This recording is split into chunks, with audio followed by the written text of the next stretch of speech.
So you want to buy a house and you're thinking about, what am I going to do to come up with a down payment and closing costs? Am I going to pull from my checking account, my savings, my money market? Maybe it's some of my brokerage accounts. Maybe it's a 401k loan. Maybe it's a retirement account.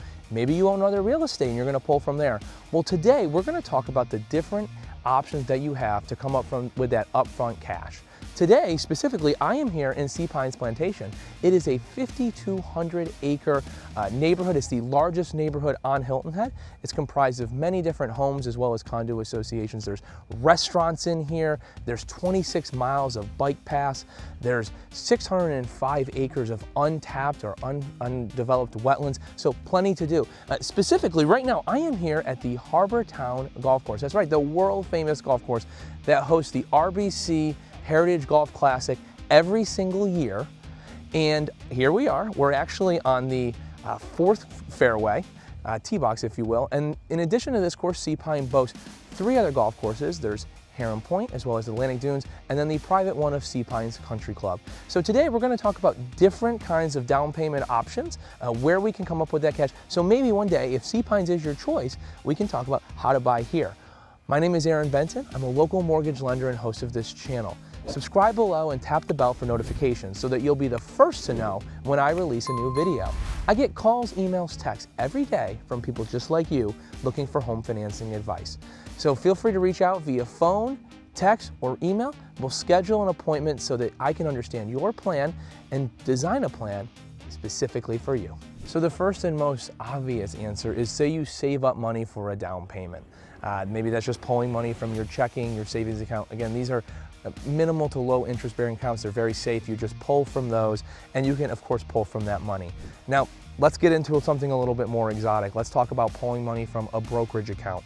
So now we're talking about stocks, potentially bonds, and this money, when you pull it out, many times it's going to cause a tax consequence. Now, depending on your tax bracket, depending on how you want to facilitate that, sometimes pulling from stocks, it can be a little bit costly, but nevertheless, it's a really good option, and it's easy to make that money liquid relatively quickly when either talking to your banker or your financial advisor.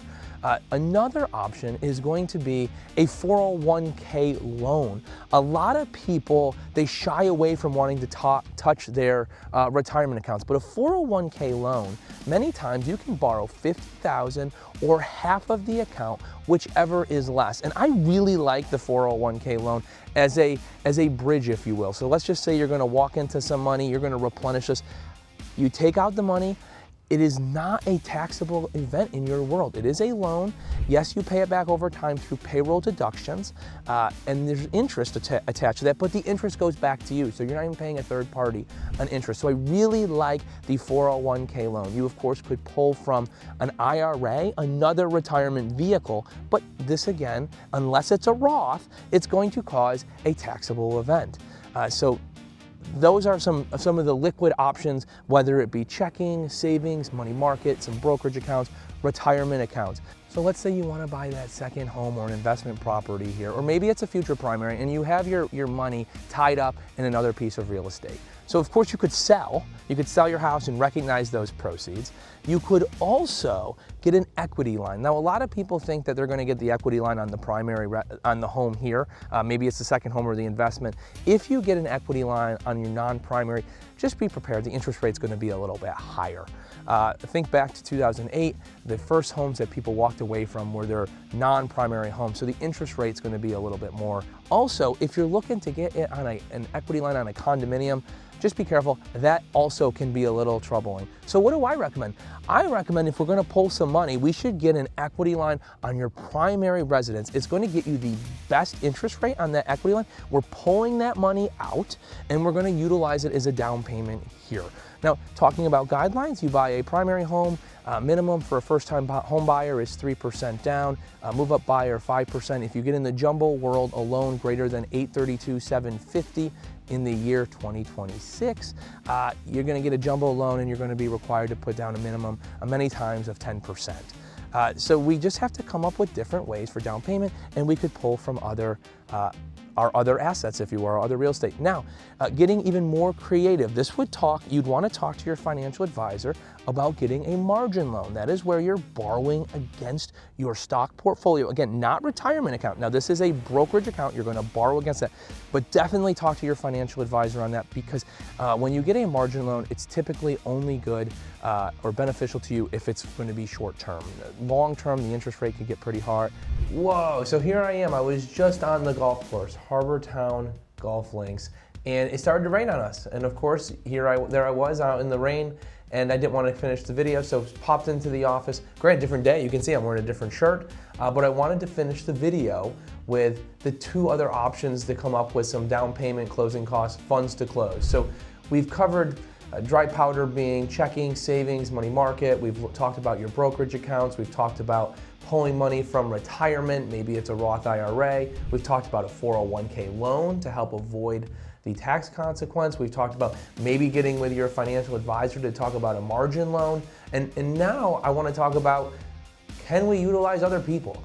Can we utilize a gift from a family member? Maybe it's your employer, something along those lines, where we are getting a assistance, a gift for down payment. So yes, I do work with people who get a gift, and sometimes it's for all of the money for down payment and closing costs. Sometimes it's just a portion.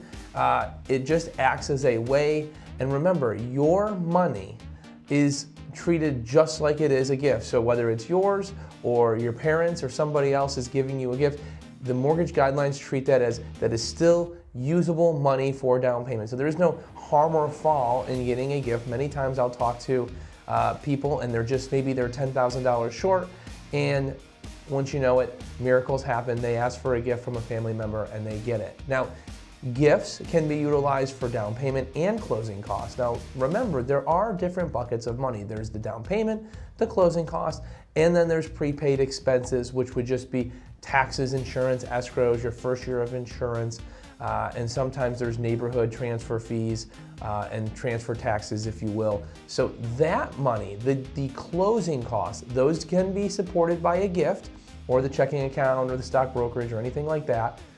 But you could also ask the seller to pay a portion of your closing cost. So it does depend on your loan. So understand, if it's a conventional loan, there is a scale, how much money you put down. In turn, the seller is able to contribute a certain portion, a percentage of the sale price or the purchase price. On an FHA loan, it's 6%.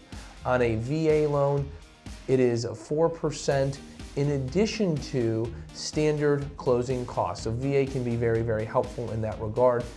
If it's a conventional investment property, it's 2% of the purchase price.